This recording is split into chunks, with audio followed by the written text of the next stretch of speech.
Welcome to Pure Hustle Podcast. I'm Mike. And this is Orlando, and we're on episode 268. This is a themed episode. Yeah. So I wanted to take it back a little bit. Let's take it all the way back. Okay, so let's reminisce. I would say probably episode 8 was about sharing. And then we did another one because a lot of people were like, please talk about this more. And I think we did episode 14. And maybe there's another one that we did in there, and it's been a while. And the reason I thought we should talk about sharing is twofold. One is, you know, we're doing a lot of YouTube shorts, and we're getting a lot of new people watching us on YouTube. So appreciate all of you that have hit that subscribe. If you haven't yet, make sure to go subscribe. And especially this episode, hit that like button and that bell notification. And people are saying, hey, don't share this, or, you know, this is going to ruin things, you know, and, you know, we always get these comments, right? Like, why do you guys share this? You're hurting your own business and so on. And then we get it on social media too, right? And so I thought it was time to talk about this for that reason. The second reason, it's Q4. And sharing in Q4 can be a great thing, but it could be a really bad thing. And so I thought it was time to revisit this again, if you're okay with that. Yeah. I mean, we're kind of stuck now, right? Yeah. And we've already introduced the topic. If we changed it now, our listeners would be very upset with us. We would be masters at podcasting if we could. And you can share with us what you think about our podcast or this topic or anything reselling related by commenting down below in the YouTube. If you're watching on YouTube, hit the like and subscribe button. And if you're listening on the podcast, go on over to iTunes and leave us a review. We'd really love that. That's the kind of sharing that really, really helps. Yeah. And let's talk about sharing one more time.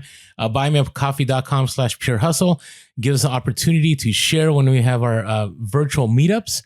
And we have other things in the works here soon. And so we'd love for you guys to sign up for that membership. It's only $5 a month. Or if you just want to say, hey, thanks for the great episode, here's a couple of coffees. All you have to do is go buymeacoffee.com/purehustle in the link below. And you can sign up and help us out by sharing. Yeah. All right, so I broke this episode down into like 3 parts. One is when sharing is beneficial, because there is a benefit. I mean, there would be kind of pointless for us to be doing the podcast if there's no benefit to us or to anybody else. Right. Second is sometimes it's tricky. There's kind of a gray area of sharing when it comes to reselling. And then there's the last part where, things are going to get destroyed. Like, you probably shouldn't share this. All right, so let's talk about why it's beneficial. I think it's beneficial when you document. Right. So a lot of you that are new to reselling, I honestly believe like one of the best things you could do is get into social media. I know it's time consuming. Doesn't mean take up a bunch of time. Maybe create a few YouTubes because you'll get a lot of feedback. Right. And it's going to help you out a lot. You're also going to become part of a community. And so people are going to be willing to share. And Mike and I have talked about before where our main focus of the podcast was to document what we did. Right. Mike was a new reseller. I was an experienced reseller. And as we documented this, right, we were just going to record about it. And what ended up happening was we started helping out a lot of people. And then at the same time, as we were documenting, a lot of people were giving us feedback. That feedback can range for anywhere from how to ship better, how to list better, to here's some bolos, right? And so definitely beneficial. What are your thoughts about documenting? Yeah, I mean, again, so documenting with the caveat that you got to listen to this whole episode because there's certain things you shouldn't document, right? Like I remember when you first started doing social, there was a lot of things you'd blur out and some people were kind of confused. And I think we'll talk about that. Yeah, some of the blurs are maybe a little intense, but like the idea was, hey, we want to document, but we also don't want to give away the bolo. So you got to listen to the whole episode to really understand what you should and shouldn't be documenting. But it's beneficial for a lot of reasons because sometimes it's for your own self-reflection, right? You can look back and say, I can't tell you how many times I've been to the same, community yard sale, the annual or, biannual community yard sale. And it's like, oh wait, I hate this community's yard sale. It's terrible. I never do well here. That it's never good stuff. Or, ooh, this one is like one of my favorites to go to. And so if you're documenting those things, you kind of have a record for yourself, right? You can look through things you've recorded, pictures you posted and say, oh yeah, like this is really good. Even things like for tax purposes, right? When you're first starting out, like, what do I, do? Well, one nice thing is, if you're kind of documenting stuff, especially big sales and you've got proof, right? Like I bought this for this price and you can go back and, find that information when you're doing taxes. So there's definitely a lot of benefits to documenting and even posting certain things. You got to be careful with that. But then, kind of the idea of like learning from the community because of documenting is really beneficial because you can watch things all day long, but unless somebody's addressing your concerns and your areas of weakness, it's like trying to become a better football player by watching people play football, right? Like if all you're doing is just on social media learning, like you're going to learn some stuff, but the best thing to do is to do a drill, record it, and then have somebody watch it, or do it in front of a coach and have the coach say, oh, you know what, your foot placement should be here. You should do this. And it's the same thing with reselling. If you're showing how you're shipping things out and someone might say like, hey, don't use this bubble wrap, use this one instead. Or, hey, try doing this with your box instead. You can actually save some money if you ship it in this type of container instead of this. People are going to reach out to you because they've made the mistakes that you're potentially making. And so don't be afraid, right? Like part of the problem is people want to be perfect. Don't be afraid to just show what you're doing and ask for feedback. And people might say, hey, try this instead, or do this, or have you heard of pirate ship, right? Like those types of things are going to be eye-opening, and you're not going to know unless you're, documenting, sharing what you're doing. Nobody's going to be able to provide you any kind of feedback if you don't share with them what you're doing. So Mike and I were joking around the other day. Mike brought this up, how for a long time I had my inkjet printer, right? And Mike all the time was telling me, hey, I have this thermal Rollo printer. You should get a Rollo. I didn't listen to Mike. I just was like, hey. And then he made the big upgrade to laser. And I'm like, get a thermal printer. But I got the laser because College Picker found one at a thrift and just said, hey, man, appreciate what you do. I'm going to ship this out to you. Right. And so Eric sent it to me. He's literally going on plane trips places and packing a full-size printer with him. And then eventually, there was a good deal again, College Picker again. And I paid, I don't know, $60 for a off-brand label thermal printer, and it was worth it to me. But had I shared the fact that this is the printer, even though I got so much backlash for that printer all the time, there'd be jokes, I would not have come to the place where like, hey, you know what? I do need to change what I'm doing. It's beneficial to me. Right. And so there's another thing I want to address too, though, is that, we get this a lot that, sharing, bolos and so on, it's gonna destroy everything, right? And so, and it can, and it does, But let me share. We're gonna get to that when it's tricky, but let me share about when it benefits everybody. So right now in reselling, there's a massive pie for reselling, right? Huge, and I'm talking about thrifting, garage sales. I honestly could source 24 hours a day if I had that amount of money, and I could honestly just source and source and source and source. I would never run short. I could source on eBay. I could source on Mercari. I could go on Craigslist, OfferUp, Facebook Marketplace, garage sales, thrift stores, the outlets, you name it. And I could source 24 hours a day.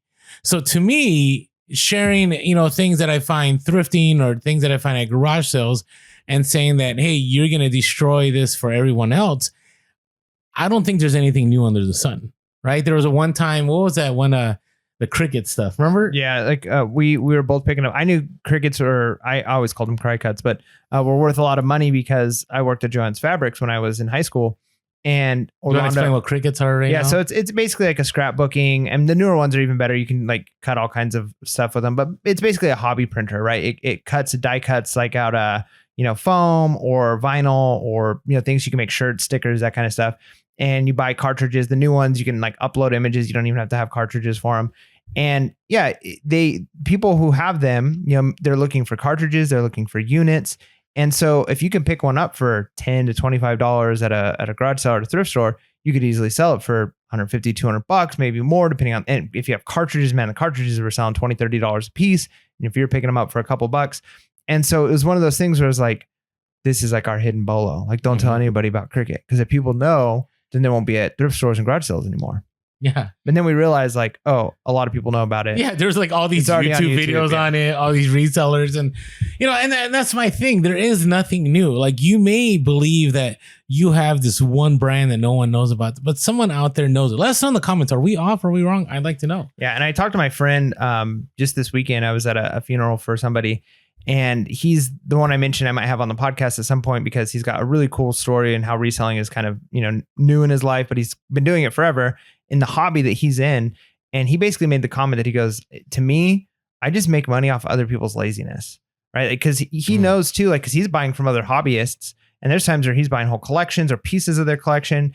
And he knows that a lot of them know the value, because sometimes too, people think like, oh, you're ripping people off at garage sales and that kind of stuff. But a lot of times people know or offer up. He makes the comment, if anybody's listing something, I mean, obviously people list stuff really high on offer up, but if somebody's not posting it on eBay, if they're trying to sell it locally, it's probably because they're lazy and he can get it at a good deal, right? Because he knows he's going to put in the work to list it, take pictures, ship it, all of that stuff. And so even if you were to tell, I mean, he was naming all kinds of stuff. I'm not in that hobby. I would have to spend, hours and hours of research, probably decades to get to the point where he is in the hobby. And so, yeah, he's making money because other people are lazy. And honestly, I'm too lazy to get into that niche. Right. So even if you can share stuff with people, and it's not like if I tell somebody, hey, these shoes sell for good money, that they're going to be going to thrift stores every single day and buying those shoes all the time. Right. So certain things now, of course, if it's, a Bellow at a Target during Q4, that's different. But if it's, hey, pick up Doc Martens, hey, Doc Martens sell really well. Well, a lot of people know that. Some people are too lazy to pick them up and sell them. And some people have them and are too lazy to list them on eBay. So they put them out on a garage sale and say, sure, $10, or $5. So you can do fine with sharing because not everybody is going to jump onto it. Even if I know a lot of things that I'm probably never going to pick up. So, yeah. And so with the one-off, it varies, right? Doc Martens all day long. I mean, I've been sharing about Doc Martens since the beginning of the podcast, and their value has not dropped. Now, here's another argument that I hear sometimes is that, the store that shall not be named, thrift stores, like they watch YouTube, they listen to your podcast, they follow you on social media, don't tag them, and that's why prices are down, is because you're sharing. But the reality about that is those stores have been doing that since I have articles from 2005, right? They have eBay in the back. They have people that they hire. They have resellers that they hire to be part of their e-commerce team. So, don't go out there and be scared and go, oh no, if I share this, this happens all the time. I think Craigslist Center has they actually watch his videos, in parts of Illinois and so on. But that would have been an issue anyways. And what I mean by that is that whether the Craigslist Center existed or not, they already have things set in place. There are some stores, they have walls full of bolos. These are items to look out for. If you see these as you're sorting them through, take them out. They're going to go to the Shop Goodwill online auction site. Yeah, and to be clear, we're not trying to use the argument or the logical fallacy of, well, everybody else is doing it. So no, agreed. Might as well do it anyways. Like if it was actually that bad and you can contribute. But I think what Orlando here is saying is, one, they already know, right? Some stores know, and if they don't know, and if they don't know about a certain Bellow, those are the things you're picking up. And if they already know, and the thing is, the turnover rate, I can imagine what the turnover rate is at a place like Goodwill or Salvation Army. And so they might have somebody back there who's learned, price these pants at this price this at this price, and then eventually they leave and somebody else comes, and it's going to take them years and years and years. I mean, just think about I've been reselling now. It's going on year 3 or 4 or something like that. I don't know. And I think of all of the knowledge I've gained during this time, right? If you were to start me over brand new and say, all right, you need to price all these things, it would take me a long time to get there. So chances are they're not going to be able to keep up with all of the Bellows. They're not going to be able to keep up with, hey, this board game is really hot right now, or this item is really hot right now. So they're still going to be missing things. And then 2, the laziness aspect of it, right? The fact that, what person, hey, we hired you for this job, we need you to, on your own, go into the break room, and on your lunch break, you need to be watching the Craigslist Hunter, right? So you learn what the Bellows are. I'm not going to do that, right? Like they're putting stickers on pants. Like that's what they're doing. They don't really care to learn that much unless they want to become resellers themselves. So I would count on the laziness of people, and then I would count too on, that the stuff that they know they already know, right? They're going to learn some of them, and there's no way, think about all of the stuff to sell. Could they have pictures of all of those things on the wall? There's no way. They just know oh, if it's this brand of jean. And so they know a little bit about a few things, but they definitely don't know a lot about everything. Yeah. And the stores that I had great partnerships with, they would take me in the back and they'd say, hey, we looked this up. This is how much it's going for on eBay. We'll sell it to you for 25% of the price. Right? Because this is what they do. And so again, there's far more benefit to you sharing than not sharing, right? The stuff is already out there. Again, you're also believing that every single person that watches a YouTube video or listens to a podcast is going to go out there that moment and start going to thrift stores and looking for every single item that you discussed, right? That is the rarity. I mean, reseller burnout. I wish we had data. I think it's 80% of people that get into reselling quit. I do. Especially people that jump into the full-time. Part-time, you can kind of come back and take a break, come back, take a break. When it's full-time, right, you have to be all in once you go full-time, right? And then you got to figure out what you're going to do once you're full-time. Yeah. And to be honest, we talked about reasons why it's potentially beneficial. but these benefits may or may not actually be worth the effort that it takes to share. So this is definitely not an episode saying you should share. Yeah. But we're just kind of defending like, hey, there are benefits to sharing. You can potentially be more connected to the community you're in, but you can definitely learn a lot just by watching, YouTube, listening to podcasts, watching things on Instagram. You're going to learn. You don't necessarily need to share. So if you're just like, I just want to resell, this is not Mike and Orlando saying you should be sharing. We have had podcasts where we say you should be part of some kind of community, but definitely not saying you need to share. But if you see people sharing, you don't have to think, oh no, they're going to ruin everything. Correct. Now, there is one thing you should share, and it's your knowledge of AmericanBubbleBoy.com. So AmericanBubbleBoy.com, great company. We share them all the time because, we do have an affiliate link if you use our code Pure Hustle Podcast. But they have a great deal, $5 off. This is your first purchase. I always like ordering the 4 foot tall roll, which is 750 square feet. And especially during Q4, it's been really helpful and beneficial. So if you haven't yet and you need bubble wrap for this Q4 or any time that you're listening to this podcast, you may be listening to this in 2027, AmericanBubbleBoy.com should still be there, and use our promo code Pure Hustle Podcast. Yeah. Or the link in the description. Yep. Correct. Cool. All right. Now, here's when it gets tricky. And so, this is, I think Mike and I will go back and forth on some of this, but I do think, for myself, and this kind of ties into geography. So I should have put this more on here, but what I've noticed is when I shared bolos in the early days, it didn't affect me as much. And this goes into our latest point later on. But now, not that we're anything, okay, but we have, like 25,000 on Instagram, and, we're doing, we're at 6,000 something on YouTube. I think to all of you that jumped over. On the podcast, we have, I don't know, close to 10K, something like that. Well, there's a lot of people, okay? And a lot of the people are local. And you have to be really careful. Like if you have a niche kind of item, right, that you have found in your local area, right? And it seems to you that whenever you go to the thrift store, you go to garage sales, no one is picking it up. You're the only one that's picking it up. Then I would say I wouldn't share. Like I personally don't. There's some things right now, like Mike and I have talked about, a hustle of the week or a bolo. And I'm like, all right, Mike, I think I'm going to talk about this. And then right before we record, I'm like, yeah, we're not doing this. Yep.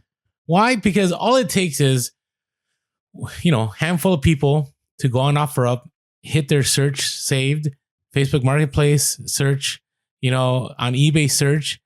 And that bolo, I've just created myself a ton of competition, right? So geographically, you got to consider, like, if you're going to share something, it's something that should be in abundance that you're not going to sell yourself short. But there, right now, for example, I have 3 items I look for.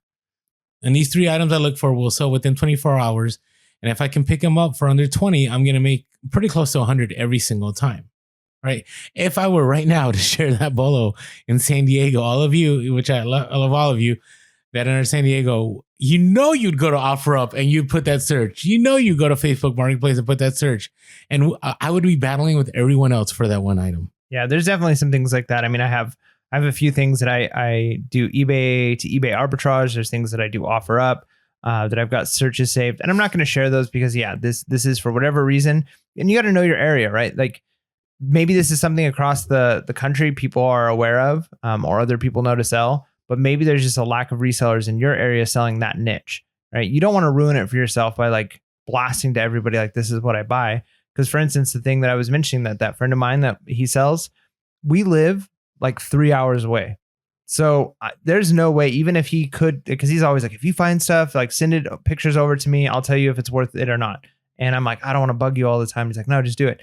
And he can do that because he's not driving down to San Diego to buy stuff, right? He's got his local deals. He's picking up in his area.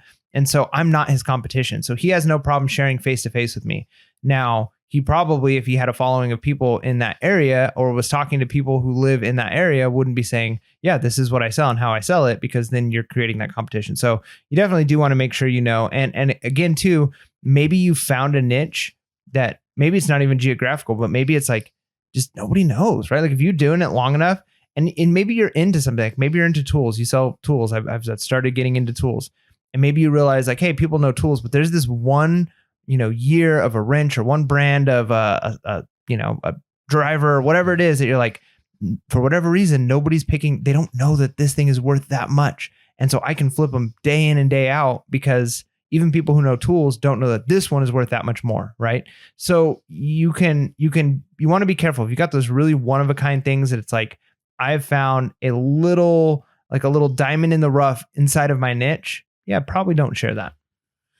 Yeah, and again, it's that's why I call it tricky because again, like, you know, there are certain items I would never share, and they ended up being something that everyone shares. But for example, I have, and I hate sharing this stuff, but you know, I'm not gonna share what it is, but I have a certain item that certain time of the year is available at discount, and I go and I source every single one of those items that I can find. And right now I can go into a store and like nobody's fussing with me about it. Nobody's racing to it. I take a nice little vacation while I do it, but it's simple, right? And so again, we run businesses, right? Mike and I have been clear. We shared this a few podcasts ago that, you know, we don't make a lot of our revenue on the podcast or the YouTube. We make a little bit more than we did when we first started, but it's not anywhere close to what we make reselling, right? So I'm not going to, you know, shoot myself in the foot and steal money from my own pockets by going, hey, you know what? This thing goes at this price during this time of year, and there's a lot of money to be made. You just need to be careful. And so, you know, one way to figure this out is being on social media. But we're going to talk about that when we get to our last part, when we talk about, you know, what are the dangers? Like when can you really destroy your business? But before we do that, I want to talk about social media. You can find us on social media on Instagram, TikTok, and Facebook. We are Pure Hustle Podcast. We're also on Twitter and Clubhouse as Pure Hustle Cast. You can give us a call, 619-738-1170. That's 619-738-1170. Let us know your thoughts. I honestly, with this, I would love for people just to rant. Yeah, go crazy. Keep it PG though. Yeah, talk about times where somebody ruined, because that's the thing too, is we understand that sharing can definitely ruin somebody's niche, 100%. Right? So maybe if you've had an experience where it's like you were doing something and then somebody shared it and it totally crushed it, right? And sometimes it's people clout chasing too, right? Like it's somebody with. I think it's a lot of clout chasing. Yeah. It's like, hey, buy my course. Yeah, no. So we'll talk about that in a moment. And so, or trying to build themselves, right? They're like, hey, I've got two options here. I've got 100 followers on Instagram and I've got this Bellow. Because some people care about like popularity or fame more than they care about money, right? So they're like, if I share this Bellow, I'm gonna get a ton of followers, and you might even be crushing your own market, right? Hurting yourself, hurting other people, but you get all those followers, and so for some people, it's worth it. So we definitely so if that's happened to you, let us know in the comments below, and you know, maybe let us share your experience. We'd love to hear that. You mentioned Clubhouse again. Are we ever on Clubhouse, or should you just stop talking about Clubhouse? I just like throwing it out there because we might. But if we're not using it, it seems silly to. If you'd like to follow us, it's appreciated. There you go. All right. Hey, you can also shoot us an email, purehustlepodcast@gmail.com. That's purehustlepodcast@gmail.com. And as always, you know, if you're unable to help us out with buymeacoffee.com/purehustle, we're always grateful for the reviews that we get, because that definitely helps us in the algorithm. So I want to see where we're at. I always love reading these out loud because they encourage us and hopefully encourage you to jump on over and help us out with the reviews. Yeah, and while Orlando's pulling those up, so yeah, you want to get in on those reviews on iTunes. We're going into what now, the 600 Club or something, I think. We are. Here's what I'm going to say. We want to get to 10,000 as fast as possible on YouTube, and the reason being is once we get to 10,000, we can start doing merch on YouTube. And so if you would like to get yourself some Pure Hustle Podcast merch, if you want to start getting we've got like shirt ideas, we've got a lot of things, and we can do it without having the 10,000, but it's so much more hassle to jump through. So if you're listening on the podcast and you're like, I don't really do YouTube, go on over, help us get onto YouTube. Because once we open up that, we get to the 10,000, merch is available, and you can be walking around with some Pure Hustle Podcast swag. So if you're interested in that, give us that subscribe. Did I read the one that started Hi Buddies last time? Yeah. Did I? Yep. Okay. All right. So let's go to the newer one. So oh man, these are, yeah. Did we do like Rick Ross? We did Rick Ross. Wow. We've only had a couple of new ones. So, oh man. So we need you guys over there on our iTunes, dropping some reviews. So, but I do appreciate this. So this is from the gardening guy. Okay, that's the title. It said, excellent podcast for resellers. I recently found this podcast and I'm glad I did. Orlando and Mike provide excellent advice for resellers. I love their Bellow portion of the podcast. They're both down to earth and their humility shines on every show. Appreciate that. Sometimes wonder if like I come off arrogant. Just me, not Mike. Well, I mean, I just got done talking about you want to wear our swag. So, that's a shameless shill right there. It's all good. It's all It is good. what it is. All right. It's refreshing that there is no foul language to be heard. Appreciate that. It's Keeping it pure. that's one of the things we've really, been one of our what do you call that? Like our mission. It's part of our ethos. Our as a podcast. That's right. I've learned a lot in a short time. I will be binge listening over the next few weeks. Awesome. You got 267 outside of this one. That's right. And then Keep on going. there's the mini-sodes too. Yeah, get on. There's the a Monday lot minis. of content out there. So Again, if you're on the podcast, you're missing those.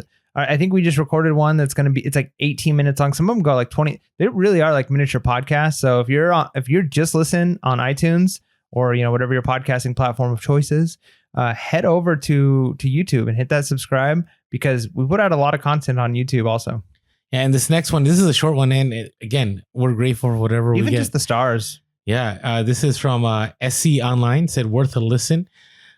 Definitely worth listening for information and entertainment. Keep up the great work. Yeah. Well, thank you so much. Hey, thank you to all of you that have taken the time to go over to iTunes and get those stars. I'm hoping we get back to 5.0. We're still at 4.9. I mean, mathematically, you can't be at 5.0. But you can. Can you? Yes. Not mathematically, but you can. We could get to like 4.9999999. And like rounds up or something like that. Oh, okay. So, all right. Hey, but everybody, instead of listening to us rant about how much we would love for you guys to do reviews, a lot of you are waiting for our next segment. Oh yeah. Oh, I should prime that up. I should prime up our sweet little sound effect here. There's some interesting ones here. And one of them is an email. So looking forward to read that one. It's a pretty sweet hustle of the week. So all right, here we go. Can we get that thing playing now? Nope. We're not going to get it playing because I didn't have that track armed on a recorder, but that's okay because I can just go, it's the freaking hustle of the week. All right, let's get started. Mike, what do you got? All right. So our first one comes from, is it Rayleigh? I think it's Rally. IG handle at the endless thrift, the.endless.thrift. Went to a flea market and picked up a box of miscellaneous vintage watch parts for $60. Dabbling in watches for a while, so knew he could at least make some money back. Went home and started digging through it and came across a vintage Carrera Sure. chronograph. Got help and research from a resale community on Instagram. The average cost of the watch piece was $2. Put it on auction. By the way, the watch had no bands, unpolished. Sold at auction on eBay for $2,000. Before you say that, I have new information that just came through from Rally. I thought I'd share that. Okay. All right, I know. Sorry. Okay, because a lot of you are going to ask, he put this on auction. What would you put the price at auction if you started the auction? Well, it depends on what I saw comps going for. Okay, so the comps on these restored could be like 5 to 6K. Okay, but this one was dirty. It didn't work. It was just, no bands, nothing.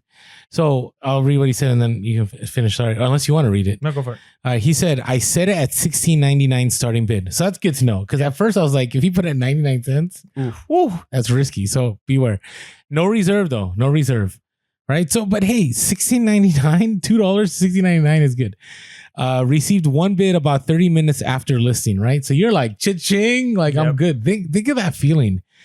Picked up 95 watches and didn't have any other bids until the last 8 seconds of the auction. Imagine the suspense. Yeah. I mean, at least you're like, hey, I've got $16.99. Right. So let's finish this off. What did it sell? So finally sold for $2,000 and $2,076. $2K. That's just incredible. Yeah, no, that's amazing. That's cool too to sell watches like that, because I've actually run across one guy. I've seen him at a lot of garage sales. I don't know, maybe he listens to the podcast, probably not. But I heard him finally explaining what he does to like one of the people that he was buying watches from. Yeah. And he works with another person who's like, I think has a shop and like is really into watches, and he buys watches for that guy and he gets to like keep, some that he wants or whatever. But they sell whatever it is, the crystals inside of them. Really? Yeah. So it's like there's a component inside of a watch that like, if it's unscratched, and so he's got his little thing to like view them. And if the piece inside of it, the quartz, I don't know, whatever it is, if it's unscratched and it's like from a good brand and all of that, they can sell just that piece or pieces from watches. And so like he's looking through watches and he's like, yes, no, I'll take this. So he knows what he wants based off of not even, is this a good watch, but does this watch have a piece that's worth a bunch of money in it? Right. So, I mean, there's definitely niches out there, going back to sharing right now. And again, he was telling this person that he's buying stuff from. They were asking about it because he's asking, do you have more watches? Can you bring? And he didn't have a problem sharing it. And even knowing that there's another reseller with a camera on his backpack walking around next to him, he was talking about this stuff because, again, who's going to learn all that? I'm still not going to go look for crystals. Exactly. Yeah. And so, again, not a problem with sharing unless, again, it's an unknown, untapped market. All right. Thanks so much, Raleigh. Endless.thrift.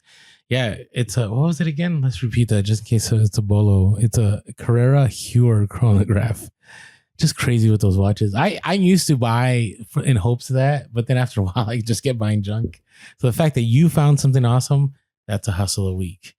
All right, this is an email. I'm going to read this email here. This is from Instagram tag Ashland_flipper. Okay.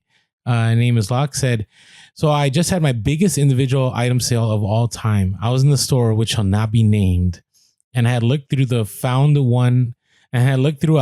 and found one vintage t-shirt for their own personal collection with nothing to list. I was just about to leave when I saw that they had brought a new clothing rack out. I didn't think much of it, but I started going through and found the vintage t-shirts, which one of them was a 1990 CBS Fox promo t-shirt with Die Hard 2. It's pretty cool. Yeah. I love Die Hard. Single stitch, made in the USA. I knew it had value from other resellers I had seen, and having sold t-shirts in the past, but nothing above $50. I researched all over. There was none on eBay, and so I knew it would list it high and see what happened. I listed it for $900, and within 2 hours had 11 watchers and accepted a best offer of $700. Said, absolutely love all the knowledge you both are sharing on the podcast. It is a highlight of my week. Well, thank you. Yeah. And it really helps to focus on organizing and listing rather than sourcing all the time. God bless. Wow. Die Hard 2 shirt. That is. I see. That's the thing is I almost never look at clothes. And if I do try and look for like old vintage shirts, but I don't know enough about that market. I think I've seen enough people have hustles of the weeks of vintage shirts. I might just have to bite the bullet and learn. I think it just takes time. For example, like if you watched our podcast, and I'm not gloating or anything, but over time I've really learned more about the vintage market, right? Like I can spot shirts pretty well all the time. I was always good at starter jackets, but like even Hot Wheels now, like I know so much more than I did because of that haul. So it's one of those. Remember I had shared where back in the day I went to the Salvation Army, and I remember looking through everything. I'm like, no one can ever make money thrifting. I just didn't know, right? And I think it's the same thing. Yeah, the t-shirt thing, though, I will say, the fact that you found this lock, this is, you obviously knew what you're doing when you saw this shirt, because, Mike, when's the last time we found a shirt? I mean, I found a few, but I would say, how often do you come across a shirt that's worth at least $100? Yeah, not very often. And especially not here. I don't look very often, but yeah. Yeah, I mean, it takes time. It takes a lot of research. All right. So thank you so much, Locke, for the hustle of the week. Instagram handle is Ashland_flipper. Nice. All right. Our next one is Paul, Instagram handle @excelled_flipper. Flips. Oh yeah. at excelled_flips. Picked up of the side. That's my typo. Off the side of the road. Picked up of the side of the road a few blow mold Christmas pieces. Oh, blow mold? I don't even know what that is. They're like those big plastic kind of like things that you put a light in during Christmas, like decorations. Huh. Like, you know how people steal the baby Jesus? Yeah. Okay. So listed 3 wise men, one on Facebook Marketplace sold for $75 with free Facebook shipping, and still have 2 others listed at $150 a piece. That makes me kind of sad to think about because, I'm glad you got those for free. But my brother-in-law just moved a few months ago, and he basically cleared out his garage. And so they had a bunch of those that we literally just threw all that, because there was so much stuff. And so we threw those in the trash. But yeah, it was those things. There was a nativity set, and it was like big plastic. But I didn't realize those were Bellows. They are. Now, the funny thing is, Mike's going to hate me for saying this.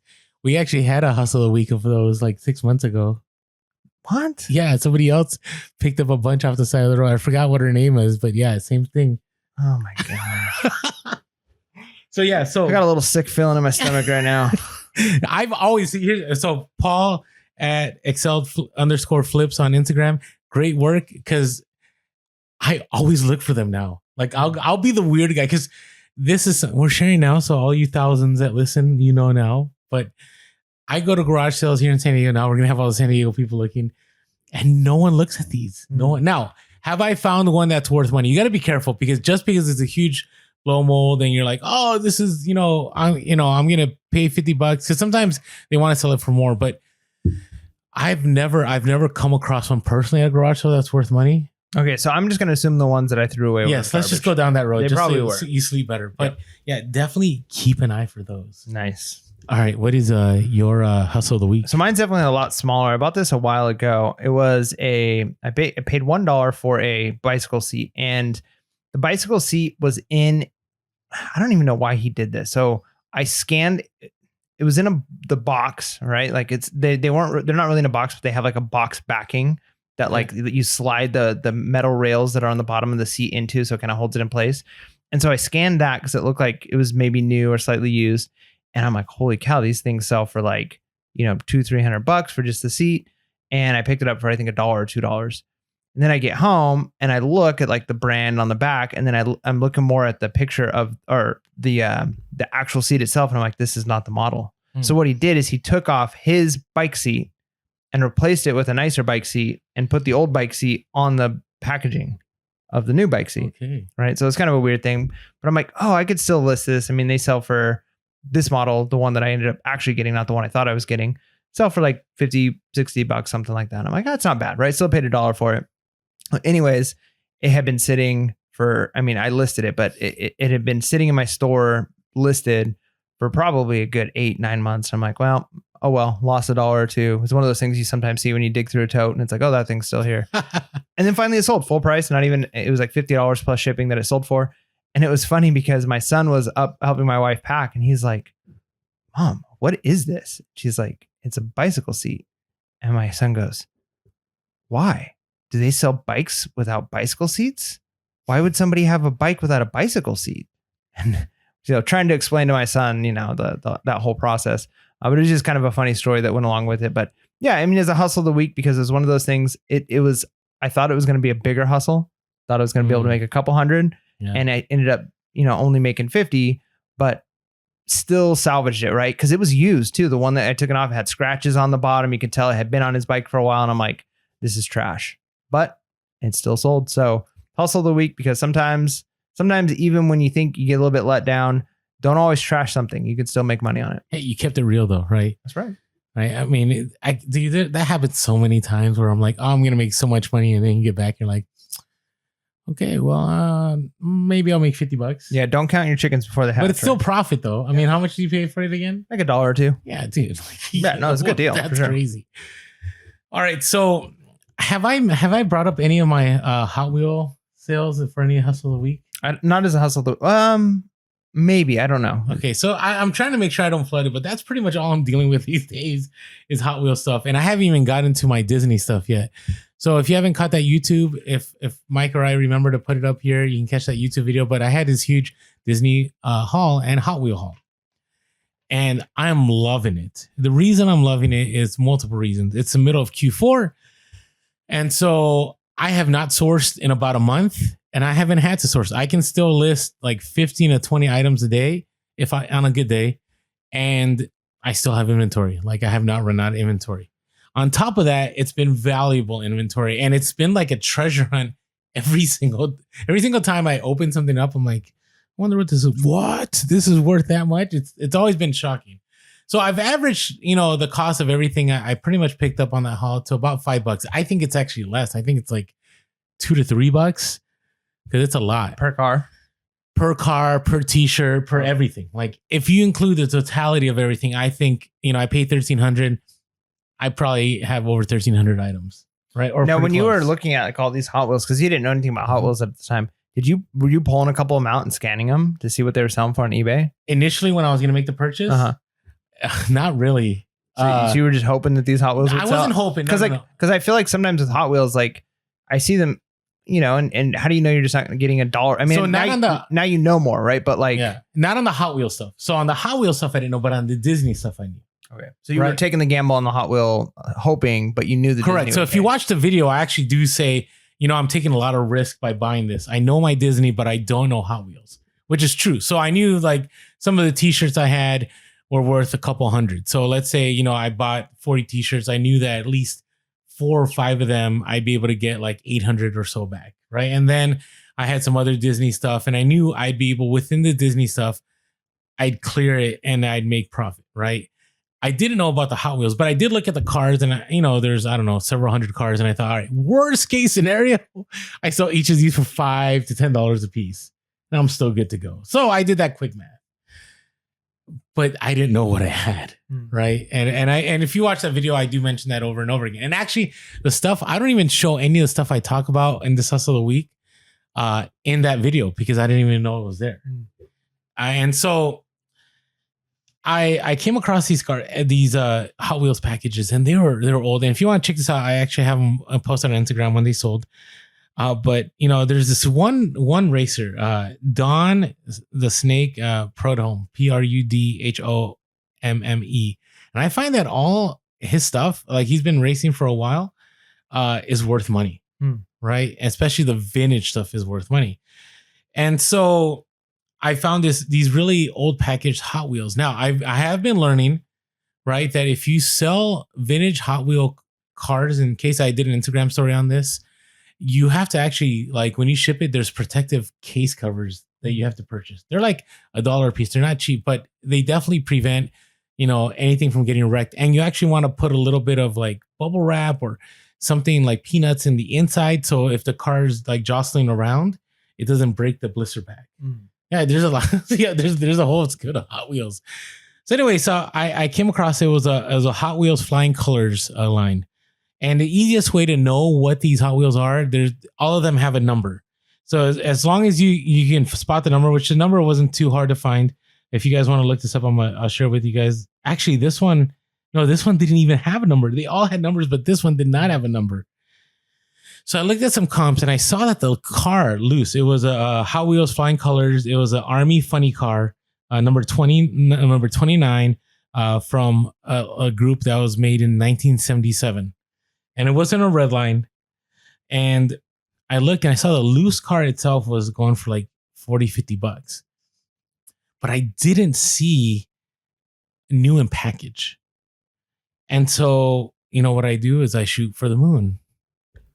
Yeah, I didn't even get to the moon. I think maybe the third rocket came off the space shuttle once it released orbit. Like, that's how far from the moon I think I was on this item. Because I listed it, and I paid $5. I listed it for $249.99. I'm like, this is going to sit for a while, right, buyer? Literally within 3 hours, cha-ching, sold to somebody in Puerto Rico. And by the way, have I said this in the podcast? You need to be shipping to Puerto Rico. There's a lot of rich people moving to Puerto Rico because they don't have to pay taxes. And I think if you don't ship to Puerto Rico, you're leaving a lot of money on the table. A lot of wealthy people are out there. So yeah, this person $249.99. So somebody messaged me on Instagram and said, hey, by the way, you know, those kind of cars, if you're the only one, like if you had gone to the Hot Wheels convention in LA, you could make thousands on some of these. Wow. So on this one, I think I probably could have sold it for $500 to $700. Wow. But it is what it is, right? I mean, you still made a lot of money. I still made a lot of money, but I could have made more money. But that is my hustle of the week. So keep an eye out. Hot Wheels, Flying Colors, 1970s packaging. Don, I hope I'm saying his name, Prudhomme. Definitely worth looking into. I got to tell you, I've learned so much from Hot Wheels. I couldn't have paid for this education. Like, how else do you? I mean, you did pay for it. I did pay for it. I mean, and now you're making money on it. I'm already in the profit. Yep. That's what's crazy. I already made my $1,300 back within like 2 to 3 weeks. And so, yeah, that is my hustle of the week. So thank you everyone who shared. Hey, I always love the phone call hustle of the week. So if you ever want to call in one, really appreciate that. All right. Before we move forward, there's one more thing we got to talk about. It's our skull shavers. Yeah, and actually my head is going on like 2 days now. I'm 2 days too. It's awful. It's terrible. So what I've been doing is I take my skull shaver with me in my car and I shave like either on the way to the gym or after I leave the gym in the morning. Well, I went to the funeral over the weekend, so I took it in the car to shave on the way, and I left it in my wife's car. And so I'm driving to the gym and I'm like, oh no, I'm going to look terrible at school today. I didn't even have my razor to shave my face because I shave my face after I work out. And I tell you what, it really makes me appreciate having the skull shaver because Can I ask you, what do you shave on your face? Well, you know, you got it comes up like If you don't, if you're not watching us on YouTube, watch us on YouTube, you'll know why I asked the question. yeah, I got to keep the neck cleaned up. Yeah, neck beards aren't good. Yeah, I got to keep the neck cleaned up. And then I'm like a werewolf, man. If I let it go, my facial hair would go all the way up to my eye socket. Oh my goodness. And then my eyebrows go all the way up to my forehead. Like I literally could just do full face hair if I wanted to. So you got to tame that. You still deal with the unibrow? That's Oh yeah. I gotta tweeze that thing. No, I got a son of mine that like I gotta take care of that. And it's like, yeah, well, he can take care of that. well, he can take. What I mean is, I gotta remind you. Know, when you're a kid, you don't think about those things, right? So until you get that girlfriend, then you're like, I gotta look good every everything, right? So okay, so the skull shaver helps Mike not look like an animal. Is that what we're going here? That's what I'm saying. So yeah, pick up a skull shaver. It's great stuff. We don't mind sharing this item because it's so great. So check it out. Use promo code PURE, PURE, and you'll get a great discount. And it lets them know that we sent you over there. I mean, to be honest, you could probably find that same discount another place. You could probably just go onto their website and they might be offering coupons and stuff. But if you use promo code PURE, the nice thing is it tells them that you heard about them through us, or you're buying them and you also support us. So it helps us out a little bit in the process. So if you're in the market for one, Christmas is coming up.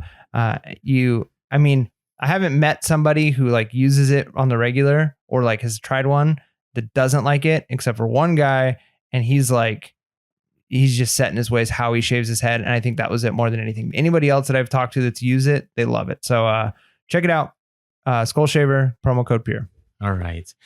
Let's get to how sharing will destroy your business. Yeah, it's done. Leave. The business is over. It's burned to the ground. I will say first, if you have a mass following, it can destroy your business.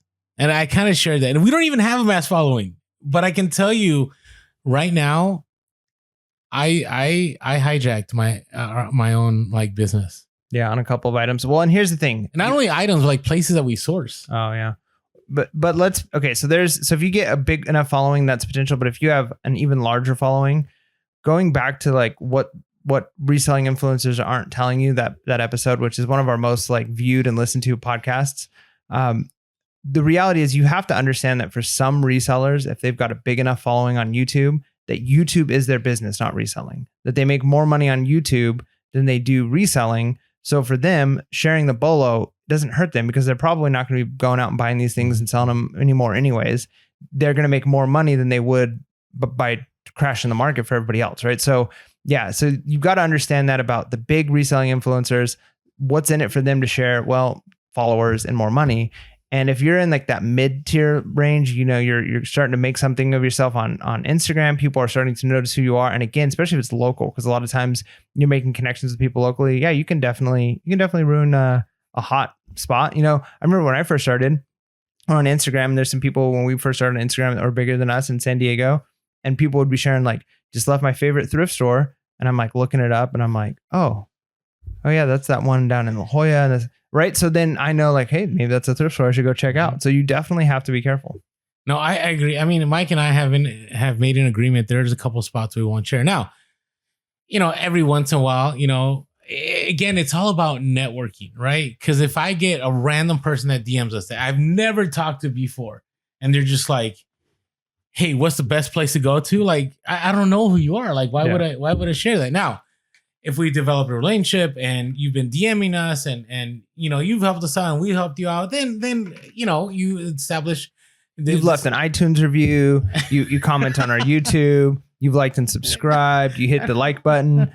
You got the bell notifications on. You support us on Buy Me a Coffee. You bought the only reason skull shaver. Oh my goodness! If you did you go through American Bubble Boy using our link, you know, maybe we share at that point.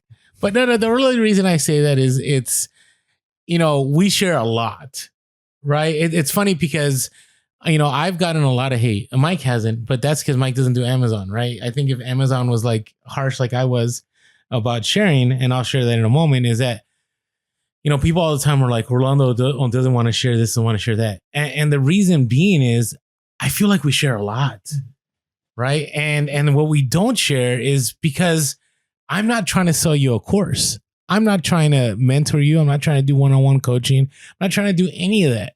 And a lot of the people that are willing to share their favorite spots, are willing to share the favorite things that they sell all the time, even the secret ones, it's because to them, they get more revenue off of that. Now, maybe the day might come where Mike and I make more revenue off the podcast. And maybe we'll have to think about that. I don't see that day coming anytime soon. But you just never know. Now, this is why I personally will not ever share a retail bolo ever, unless I'm selling you a course, ever, which I don't plan on ever. And it's because it's easy access. Yeah. I mean, if I say, hey, vintage Doc Martin boots do well, I don't really have to worry about it unless people already are going to garage sales and thrift stores and trying to buy shoes. They probably already know that, or they're going to figure it out on their own eventually by scanning enough shoes and looking at enough shoes. I don't have to worry about it as much. Now, if I'm saying, hey, Lego item number 1237 that's at Target is a huge bolo, and they've got a whole bunch in stock, and look at what they're going for on Amazon. Anybody can walk into Target and buy that. They don't even need to go. They just go online. Yeah, and they just buy it. So that's a huge difference from, hey, I share a bolo. I remember when you first shared with me, like, I remember specifically Doc Martin, and then what's the Rain Spooner Hawaiian shirts. So I remember the very first time I found a Rain Spooner, I had already been reselling for like 7 months, and I'd looked through a bunch of racks. I never found any Rain Spooners. Mm-hmm. And I finally found one. It's like, yeah. And same thing with the Doc Martens. I felt like finally I found a pair of Doc Martens at a garage sale, and I'd probably been to hundreds of garage sales. Mm-hmm. So that's a huge difference. Easy access versus you really got to go out and hunt. Yeah, agreed. And the other thing is, so I'm used to, if you guys had followed us on Instagram, the early days, 4 years ago, I took everybody along on my retail arbitrage journey. Like, I would go to a Target or a Ross, and I would blur everything out, and I would show the Keepa charts. And guess what? Even when I did that, people found out what I picked up. They saw how much I paid for it. They saw how much it was selling. They spent hours. I don't know how they figured it out, but people figured it out. And so I would get DMs like, hey, Orlando, we know that this item, it's this item, right? So if you're selling on Amazon, right, think about this, right? Right now, there's an item right now that I'm selling that there's less than 10 people on this item, and it's great profit, right? I'm just giving an example. I wish I could find something like that. But let's say I did, right? If I go to an off-price store, I may blur the heck out of everything. I may, I mean, even just showing the rank or the price on Amazon, people can do reverse lookups and figure it out. Correct. Or if I go to, like, let's say a Ross, right? Pretty much Rosses carry all the same inventory, right? There might be some differences here, but it's not going to take long for somebody to scan, I don't know, 500 toy items, right? If it's worth it to them. They can spend an entire day, scan every single item, and eventually they go like, this is probably what he's talking about. They go back, they go to the Discord, they share it on the Discord. Next thing I know, there's 50 people on that listing on Amazon. Competition becomes a race to the bottom. Everybody's trying to undercut everybody. And before you know it, that bolo is dead. Right? So you want to be careful with sharing those kind of easy access items, because if all it takes, especially with the online now, it's crazy. Now, let's talk about hot items. Okay. This is kind of the same thing, right? But I take this to a different level, because right now there are items that you can't even access online. You don't even know how much inventory stores have. Like, it used to be before, you could go to BrickSeek, or you could go to this other app. It was called Zoolert. There were some other things where you could like enter information, and it would tell you when stores restock. Stores, aren't friendly to resellers, some of them. And so they've eliminated that. But now, for example, there are some stores that you can go online. But here's the thing.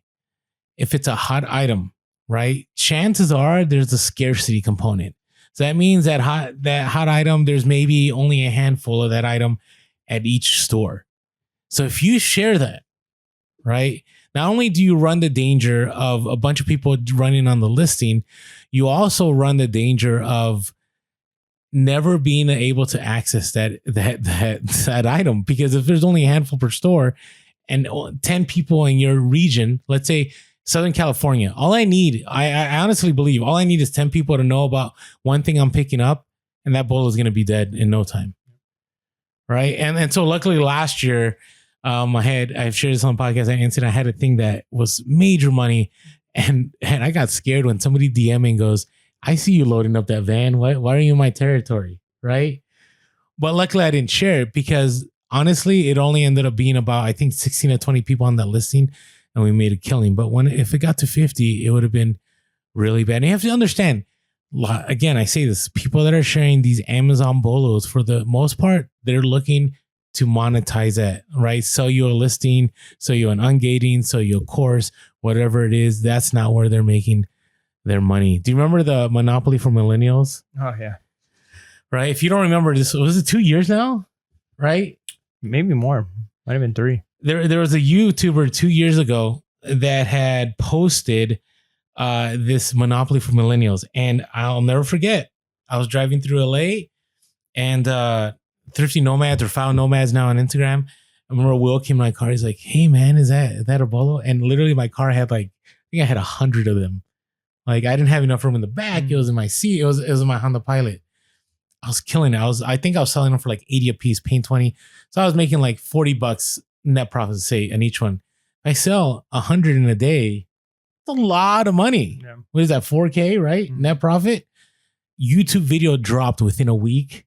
Price tanked to I think they were selling for like 30 a piece. And maybe if you got on in time, you made $5 a piece on them.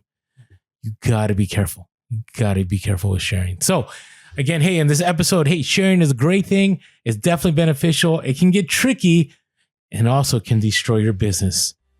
So hopefully we all take this to heart and we have a great Q4 where we share what we can, we share what we don't, and we keep the profits the most.